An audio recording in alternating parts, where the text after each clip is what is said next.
آپ صلی اللہ علیہ وآلہ وسلم کے والد گرامی عبداللہ عبد المطلب کے سب سے خوبصورت، پاک دامن اور چہیتے لڑکے تھے۔ انہیں ذبی بھی کہا جاتا ہے۔ اس کی وجہ یہ ہے کہ زمزم کی کھدائی کے دوران میں جب کنویں کے نشانات برآمد ہوئے تو قریش نے بھی عبد المطلب کے ساتھ شرکت کرنا چاہی، تو اس کے لیے ان کا آپس میں جھگڑا ہو گیا جو بڑی مشکل سے حل ہوا۔ یہ دیکھ کر عبد المطلب نے نظر مانی کہ اگر اللہ نے ان کو 10 لڑکے دے دیے اور ہر ایک مقابلے کے لائق ہوا تو ان میں سے ایک وہ اللہ کی راہ میں ذبح کر دیں گے۔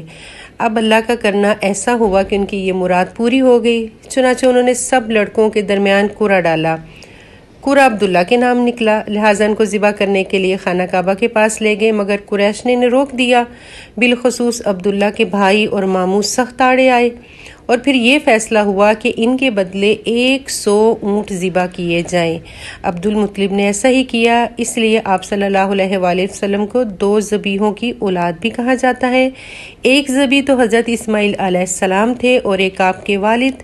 اسی طرح آپ کو 2 فدیہ دیے گئے بزرگوں کی اولاد بھی کہا جاتا ہے، کیونکہ حضرت اسماعیل علیہ السلام کو مینڈے کا فدیہ دیا گیا تھا اور آپ کے والد کو 100 اونٹوں کا۔ عبداللہ کی شادی آمنہ بنت وہب سے ہوئی، جو اس وقت قریش کی سب سے بلند پایہ خاتون تھیں۔ ان کا باپ وہب بن بنو زہرہ کا سردار اور عالی نسب تھا۔ آمنہ شادی کے بعد ہی پریگننٹ ہو گئی تھیں۔ ادھر کچھ عرصے بعد عبد المطلب نے عبداللہ کو تجارت کے سلسلے میں مدینہ یا شام بھیجا۔ واپسی پر وہ مدینہ میں انتقال کر گئے اور انہیں نابغہ زبیانی کے مکان میں دفن کر دیا گیا۔